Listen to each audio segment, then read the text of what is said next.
السلام علیکم۔ 10 محرم کو میدان کربلا میں حضرت امام حسن کا سر مبارک یزیدی فوج نے بدن سے جدا کر دیا تو یزید کے حکم سے محمد صلی اللہ علیہ وسلم کی بیٹیوں کو قید کر لیا گیا۔ فوجی یزید امام حسین اور صحابہ کرام کے جسموں کو میدان کربلا میں چھوڑ کر کوفہ کی طرف روانہ ہو گئے اور محمد صلی اللہ علیہ وسلم کے نواسے کا جسم بے یار و مددگار میدان کربلا میں پڑا رہا۔ آسمان و زمین میں ہر طرف اندھیرا چھا گیا۔ مسلمانوں نے سوچا کہ رات ہو گئی، ہر طرف ہلچل مچ گئی۔ اس وقت آسمانوں سے خون کی بارش ہونے لگی۔ 61 ہجری محرم کی 10 تاریخ کو ایک کبوتر میدان کربلا کے اوپر سے گزر رہا تھا۔ اس کبوتر نے دیکھا کہ میدان کربلا کی گرم زمین پر حضرت علی شیر خدا کے بیٹے امام حسین رضی اللہ تعالیٰ عنہ کا جسم پڑا ہوا ہے۔ جب کبوتر کی نظر امام حسین رضی اللہ تعالیٰ عنہ کے جسم پر پڑی تو وہ کبوتر چیخیں مارتا ہوا زمین پر اتر آیا۔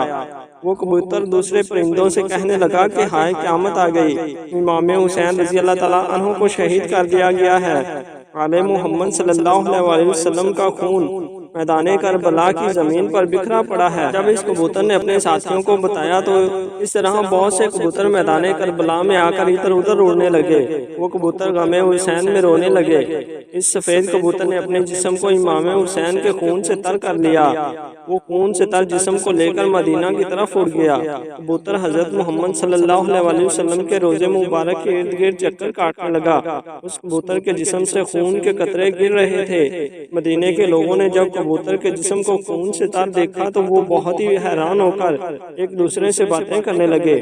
جب مدینے کے لوگوں کو امام حسین رضی اللہ تعالیٰ عنہ کی شہادت کا علم ہوا تو وہ بات سمجھ گئے تھے کہ سب سے پہلے ایک کبوتر نے حضرت محمد صلی اللہ علیہ وسلم کے روضے مبارک پر یہ خبر پہنچائی تھی کہ امام حسین رضی اللہ تعالیٰ عنہ کو میدان کربلا میں شہید کر دیا گیا ہے۔ تاریخی کتابوں میں یہ واقعہ مستند حوالوں سے درج ہے کہ مدینہ کے قریب ایک گاؤں میں ایک سیام نامی یہودی تھا۔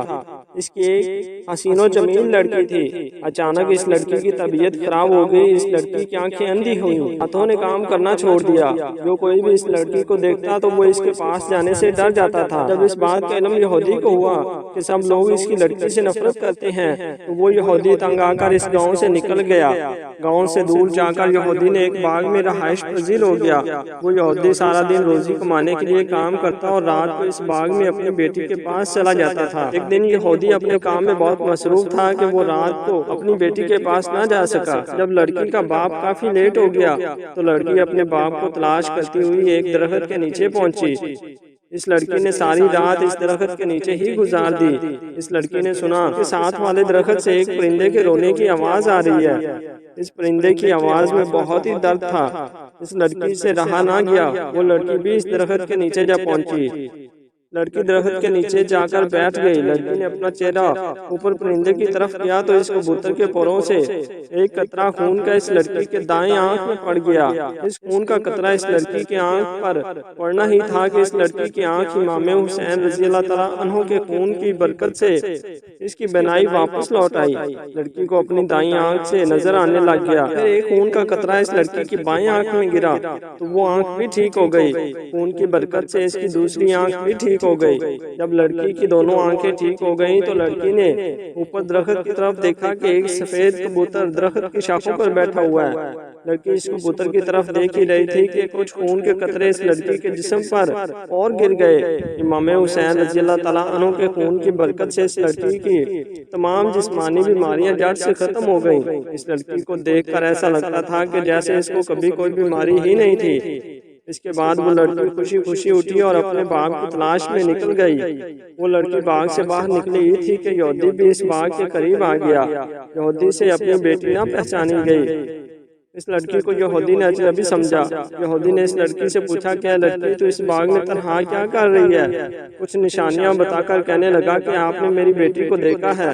میں اپنی بیٹی کو باغ میں چھوڑ گیا تھا، وہ باغ میں موجود نہیں۔ آپ نے کسی لڑکی کو دیکھا ہے؟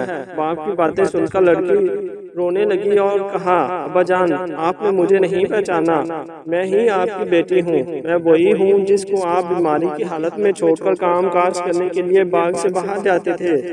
لڑکی کی حالت دیکھ کر باپ بہت ہی خوش ہوا۔ یہودی نے اپنی بیٹی سے پوچھا، بیٹا یہ کیا ماجرا ہے کہ میں آپ کو بیماری کی حالت میں چھوڑ گیا تھا، تم کس طرح ٹھیک ہو گئی؟ لڑکی نے سارا قصہ اپنے باپ کے سامنے رکھا۔ وہ لڑکی اپنے باپ کو بھی اس درخت کے نیچے لے گئی۔ کبوتر ابھی بھی وہاں بیٹھا رو رہا تھا۔ یہودی نے اس کبوتر سے پوچھا، اے پرندے، تیری اس درد بھری آواز کے پیچھے کیا وجہ ہے؟ تیرا سارا جسم خون سے تر کیوں ہے؟ یہ خون کس کا ہے جس میں بہت ہی برکت ہے؟ اس خون کی برکت سے میری بیٹی بالکل ٹھیک ہو گئی۔ اللہ تعالیٰ نے کبوتر کو گویائی عطا فرمائی۔